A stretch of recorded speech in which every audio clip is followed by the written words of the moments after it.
Previously on Citizen Kale. The only way you'll beat his rhubarb is if you went up there, cut it all down and turned it into jam. Rosemary, you think it's your country estate or something? It's my plot. It's my land. Now get off my land, you little weasel. Oh, I'll get you, Cromarty. Just you wait. Oh, I'm quaking in my boots. You come on my plot again, I'll... You what? The show is the highlight of the village year. There's a lot of work and a lot of pride on the line. It brings out the best and sometimes the worst in people. No, I'm not going for second place. I play to win, Inspector. That is what I learned as a professional footballer. Would you kindly support me as I mount the stepladder? No, absolutely not. So, how's the view, Inspector? I'm sorry? The Case of the Rhubarb Rumble, Part 2.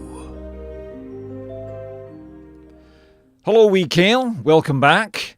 Are you ready for part 2 of Inspector Kale, the Case of the Rhubarb Rumble? I am indeed, Uncle Kale. Nothing like a classic British murder mystery set in a sleepy village. Well, let me just pour the tea and grab a few of these Jaffa cakes you've very kindly brought. Aye, no problem, Uncle Kale. By the way, how much did you pay for these Jaffa cakes? They were £1.47 from Tesco's. £1.47. My.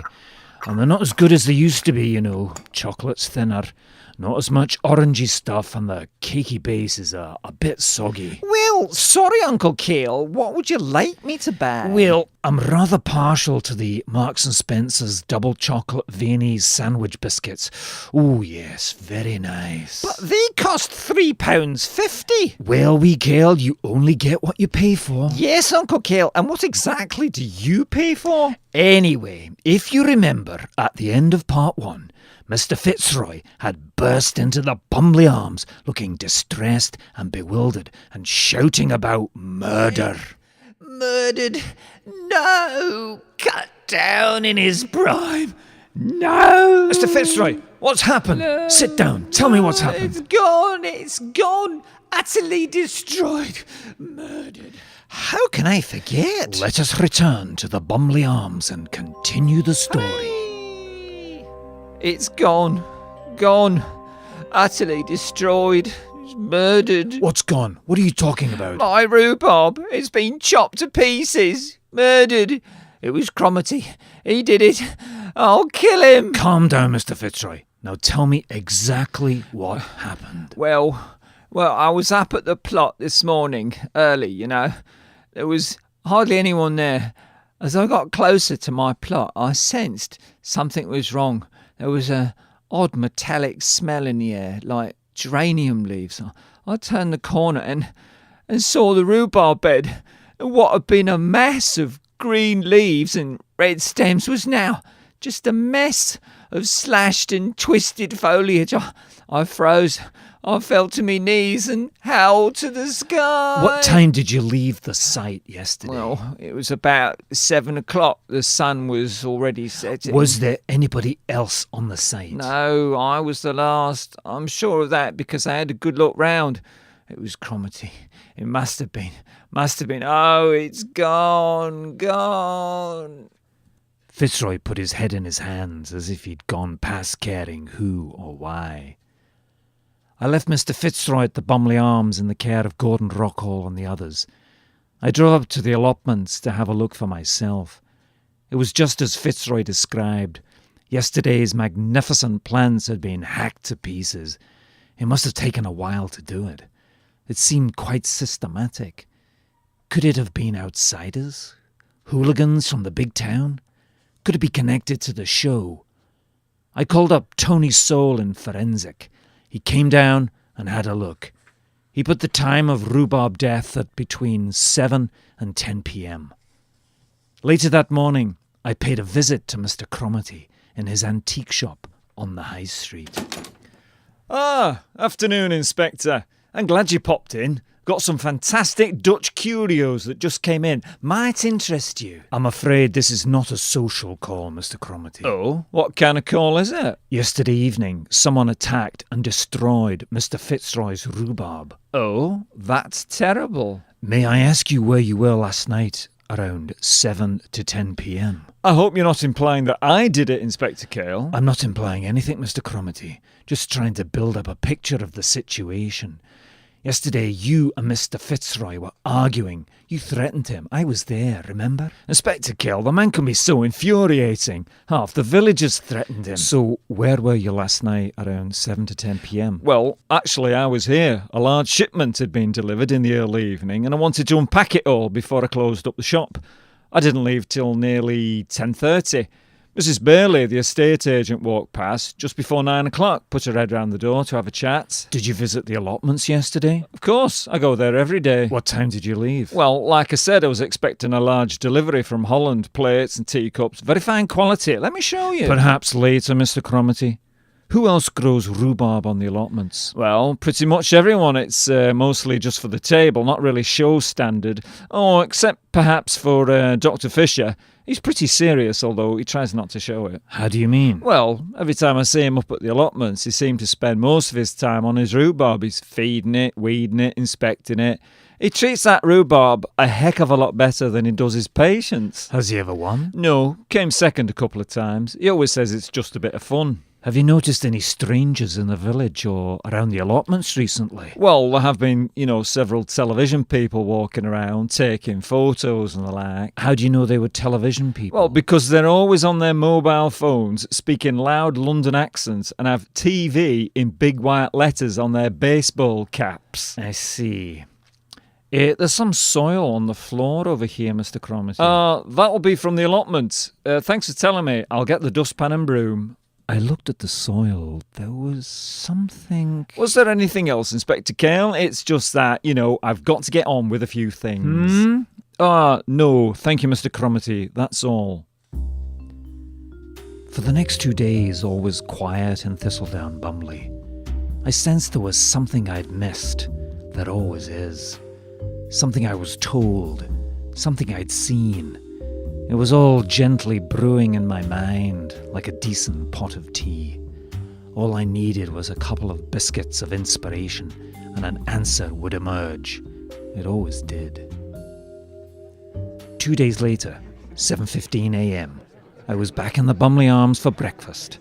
I couldn't resist it. The bacon and eggs, the toast and marmalade, the croissants and the coffee. I'd always regarded breakfast as the best meal of the day, and the Bumleigh Arms breakfast had quite definitely confirmed that opinion. I poured myself another cup of their excellent Hawaiian Kona. Mr. Rockall, I must compliment you on this coffee. Where do you get these beans? Inspector Kale, I've got a friend in Amsterdam who imports it directly from Kona in Hawaii. Gives me an excuse to visit Amsterdam 2 or 3 times a year. Amsterdam is an interesting city, Mr. Rockall. It is indeed, Inspector Kale. Some of the tulips are only available at the famous tulip market. I always pick up a few bags of daffodils and tulip bulbs for the missus. I see. And of course, in the evening, a couple of hours in the coffee shop with a bong and some brownies, and then perhaps a little rumpy-pumpy. Mr. Rockall! What? It's all legal over there, Inspector. Very broad-minded people, the Dutch. And such great rock music as well. What? Dutch rock music? Gordon, name me 3 Dutch rock bands. Or even just 2. Well, obviously, there's Golden Earring with their 1973 smash hit, Radar Love. Oh, nice one, Gordon. A rock masterpiece. From its hooky, chugging bass line, through its simple but unmistakable riffs, to its catchy, anthem-esque chorus. A classic. And who can ever forget the yodeling, accordion-playing, whistling, progressive hard rock Meisterwerk that is Hocus Pocus by Focus. Early 70s Dutch genius. Very good. So, Gordon, you've had Golden Earring and you've had Focus. What's your 3rd great Dutch rock band then? Gentlemen, may I suggest Herman Brood? Yes, Herman Brood. Oh, Herman Brood. Herman Brood and his wild romance. Suddenly, the doors burst open. It was Cromitty, his eyes wild with pain, shock and anger. Murder! My cauliflowers have been murdered! Hacked to shreds by a madman! Oh no, not again. Fitzroy, you killed my cauliflowers. I'm going to destroy you. What? I never touched your cauliflowers. I was here all evening. Cromitty, calm down. There'll be no more destroying around here, vegetable or human. Come and sit down. Now, man, tell me what happened. Well, I went up to my plot early this morning and I found all my beautiful cauliflowers destroyed, cut, shredded, slashed and hacked to pieces. Ah, exactly. Hacked to pieces. So, Mr. Cromitty, it was the same way as Fitzroy's rhubarb. Well, yeah, I suppose, but He thinks I slashed his rhubarb, which I didn't. He was out for misguided revenge. no, Cromitty, I never touched your cauliflowers. Bob, actually, it really can't have been Fitzroy. He was in the pub all evening. In fact, I had to ask him to leave at, after 11:15. Does anyone else grow cauliflowers? Yeah, everyone does, but not for show, just for the table, except for Dr. Fisher. He's been improving steadily and getting close to Cromitty. Who did it? Who, Inspector Kale? Who? I don't know yet, Mr. Cromitty, but I intend to find out. I decided to pay a call on Dr. Fisher. He grew rhubarb and cauliflower, and people said he was quietly competitive. Dr. Angus Fisher was a bluff, straight-talking man in his mid-50s. His eyes were hard and piercing like pieces of flint. He was ex-army, and it showed. He kept himself in good shape and could often be seen in the early morning, striding across the moors, shouting commands at his 2 dogs. He didn't suffer fools gladly, which was fine when he was Major Fisher of the Royal Army Medical Corps, but caused problems now that he was Dr. Fisher of Thistledown Bumleigh. Inspector Kale. What seems to be the trouble? Dr. Fisher, actually, I'd like to ask you a few questions in connection with the recent vegetable attacks. I see, so no sore throat or headaches? What? No, actually, Doctor. No ringing in the ears or heart palpitations? No, it's about... Any digestive problems or feeling tired? Well, actually, now you mention it, recently I do seem to feel tired all the time, and I'm not as regular as I used to be. I see. Have you made any changes to your lifestyle or diet recently? Actually, yes, Doctor.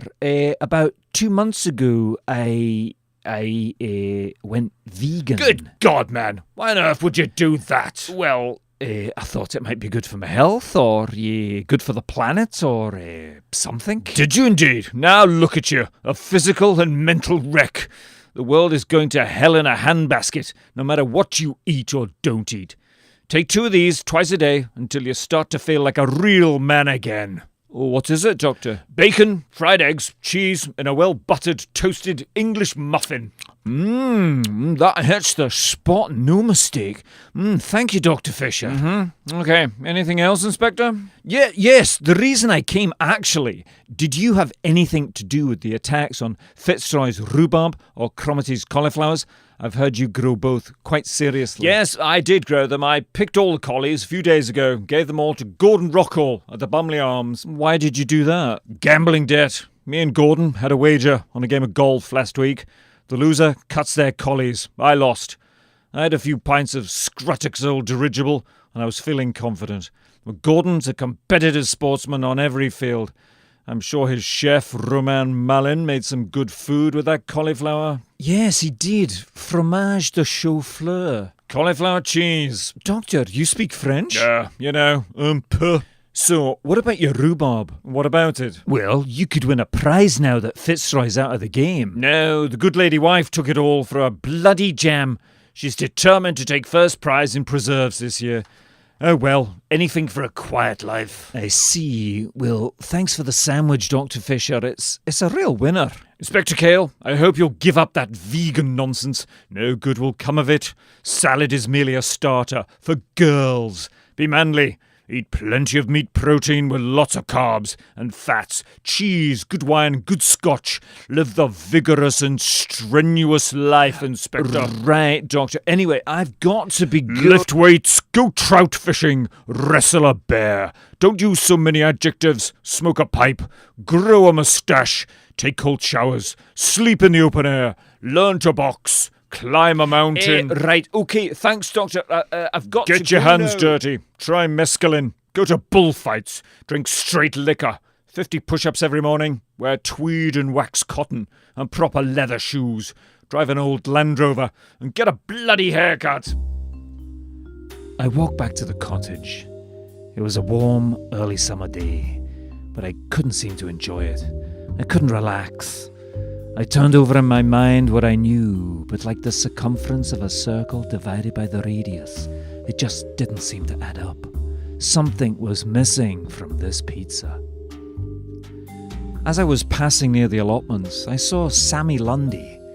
Sammy was one of the old school countryside tramps.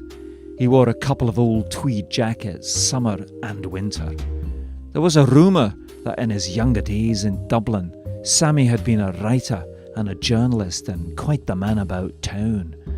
These days he slowly travelled around the country, doing odd jobs and sleeping where he could. He was a common sight in Thistledown Bumleigh. He caused no trouble and the locals left him alone.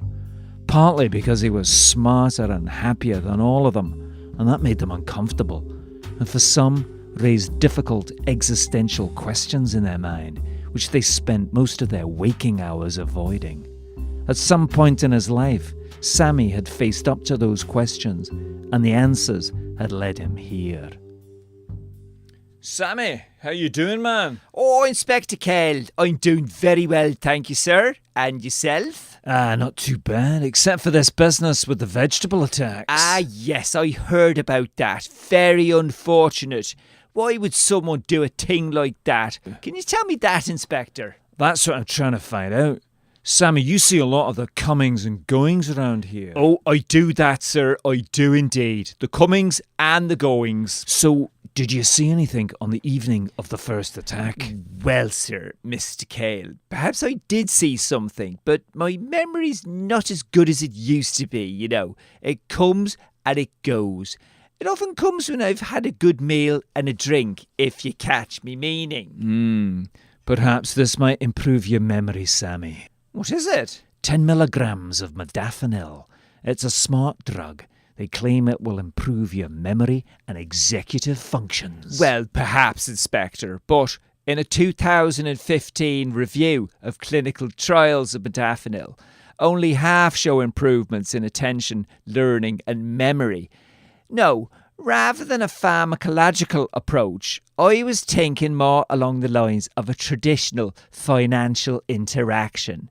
That may elicit a more mutually satisfactory outcome, Inspector. Oh, okay, Sammy. Will this do? That would do just splendid, sir. I don't suppose you could transfer that £10 digitally, could you? I've gone cashless.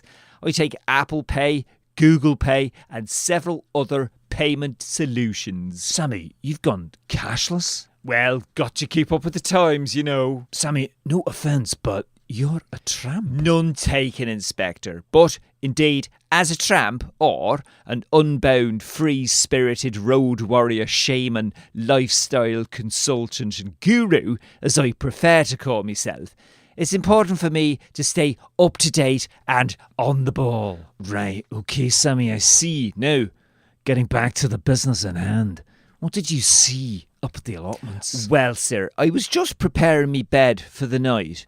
I had a last look round and I saw those two, the fat one and skinny one, Stan and Ollie. Fitzroy and Cromarty. The very same. They were just over there, not 30 feet away. They couldn't see me.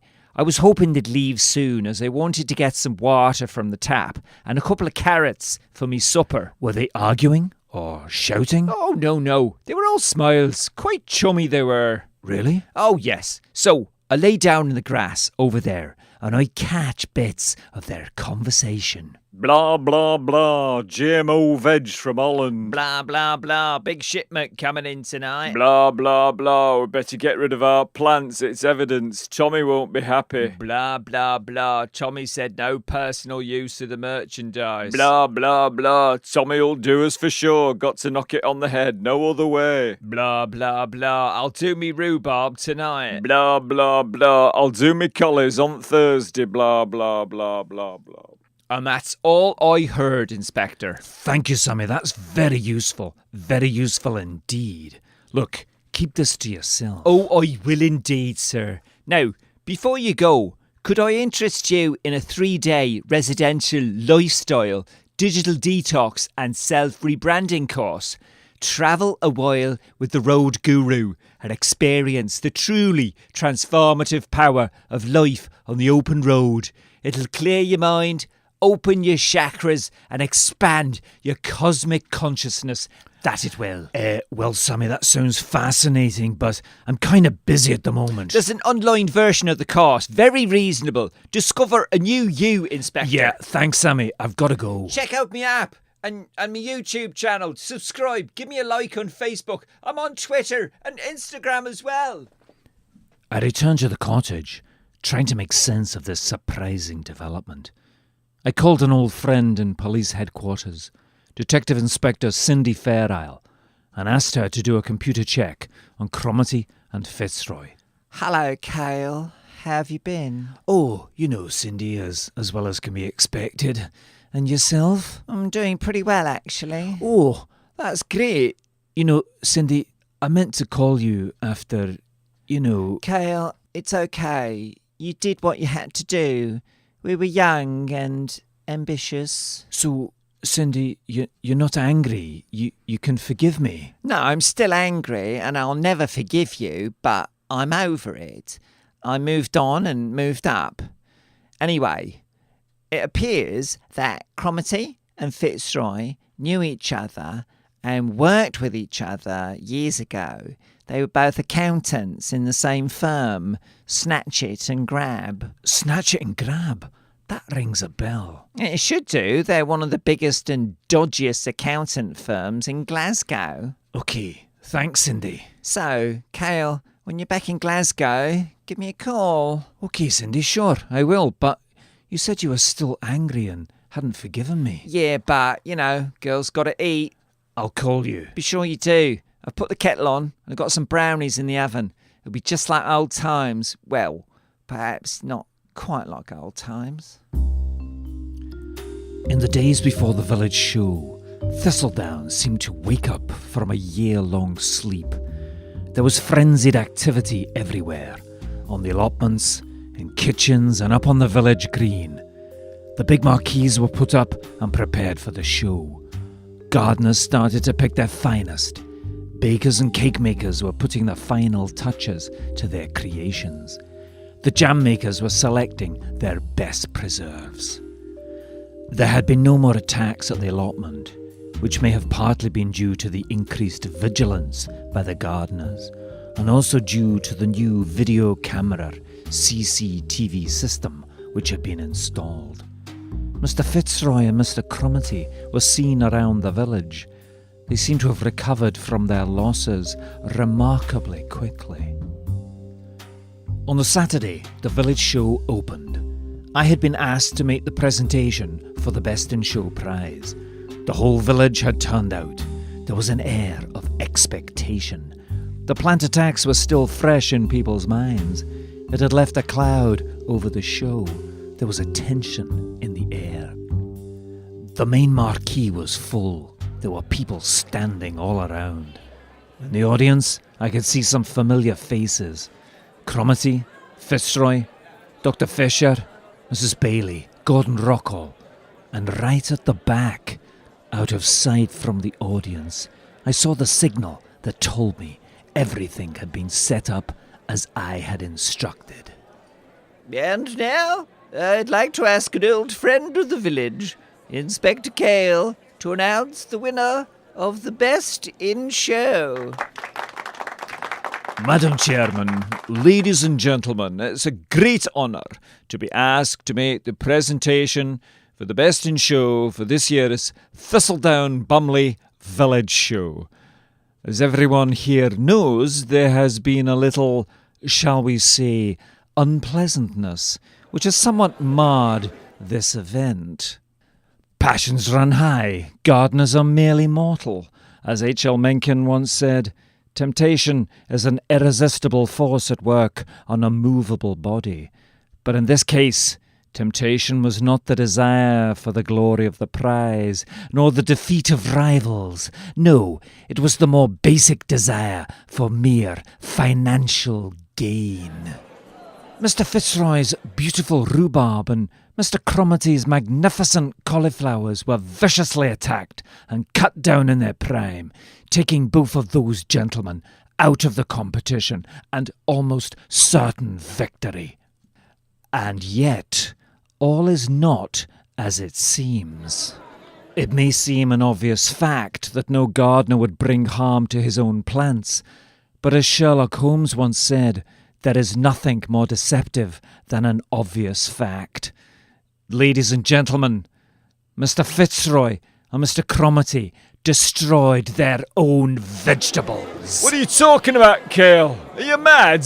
Why would I destroy my own vegetables? Yes, Kale, you crazy? Mr. Fitzroy and Mr. Cromitty, it may interest you to know that Tommy Knackers was arrested this morning and is now helping the police with their inquiries. Yeah, and what does that have to do with us? Yes, Kale, I've no idea what you're implying. Oh, really, gentlemen? Then perhaps you would like me to spell it out. This is nonsense. Madam Chairman, please put an end to this charade. Inspector Kale, pray continue. Thank you, Madam Chairman. This is outrageous.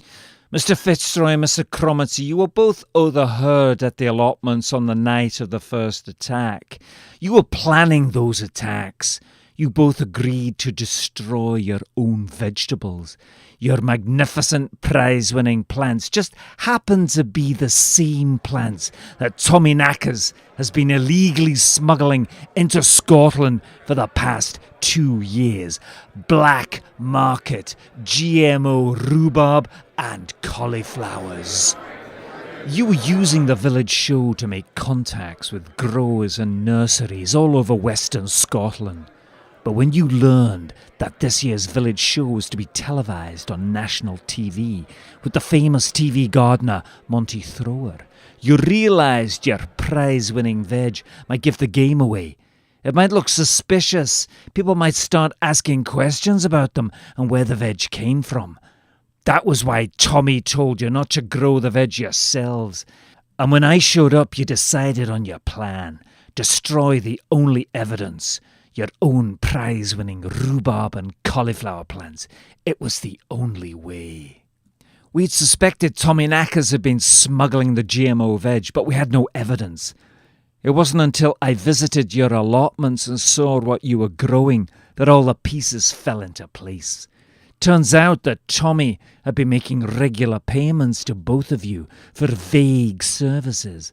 Shipments of plants from Rotterdam disguised as antiques. The soil on the floor of Cromitty's shop wasn't from the allotments. It was much more loamy rather than the heavy clay soils of Thistledown Bumleigh. You got nothing, Kale, nothing. The veggies have gone, and composting your own vegetables is not a crime the last time I checked. Where's your evidence? Oh, you want evidence, do you, Cromitty? I've got financial records of payments from Tommy to both of you for, and I quote, getting that dodgy veg in. I've got video surveillance footage of both of you planning the allotment attacks, carrying out the allotment attacks. We broke into your shop this morning, Mr. Cromitty, and found boxes of illegal GMO veg, and Tommy Knackers grassed you both up, told us everything. Sorry, lads, you're nicked. All right, Kale. You think you're very clever, don't you? Well, you know. But what you didn't know was... Yeah, what you didn't know was... Yeah, what didn't I know? Yeah, Cromitty, tell him what he didn't know. Quick, Fitzroy, run! Penny, no! Penny Fastnet, dressed in a tight black leather catsuit, steps out of the shadows and blocks the only exit. Hello, boys. Leaving so soon? Get out of my way, girl, Or what? or I'll flatten you. Yeah, he'll flatten you. Oh dear, Fat Man and Weasel strike again. Right, I'll get you. Cromarty runs at Penny, ready to punch her. She pirouettes, her legs spinning so fast it's hard to see it. Her black leather boots hits Cromarty's head with an impressive smack, and he falls to the ground like a sack of potatoes. Cromarty shakes his head, dazed but not defeated. Oh, I'm gonna kill you. She spins the opposite direction and lands another crushing kick to Cromarty's red and sweating head. Fitzroy runs at her. She stands her ground, and when he gets close enough, she punches him straight in the face, and he crumples to the ground. She walks over to the two groaning men and gives them a few more hard kicks where it hurts. They're clearly not going anywhere. Oh, are you all finished? I was hoping you'd last a bit longer. Oh well. Penny, that was great. Thanks for your help. My pleasure, Inspector. It was fun. Anyway, I have to get back to headquarters now. I think the commander has a new mission for me. Next time you're in town, give me a call. Ciao. Penny ran towards an open-top E-type Jag, jumped in, revved the engine, and roared. What a remarkable woman. But she's no librarian. Who is she really, Inspector? Well, Gordon, let's just say that when you're lying back and thinking of England, Penny Fastnet is out there, somewhere, kicking arse.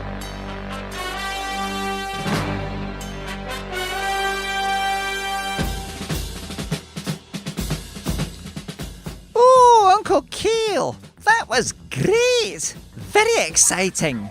You kept me guessing right to the end. Oh, really? Oh, yes. Penny reminded me of Emma Peel in The Avengers. Ah, The Avengers. Quality 1960s television. Not that dreadful, repetitive computer comic book drivel they churn out these days for mind-numb teenagers. Oh, Uncle Kale. When I was a boy, Saturdays were always Grandstand, Doctor Who, Starsky and Hutch, and then Kojak. Never heard of them, but I watch every detective series on Netflix. There are so many good ones, it's hard to find time to sleep. Well, wee Kale, that's something we can both agree on. We love watching the detectives. Oh, Uncle Kale, I see what you did there.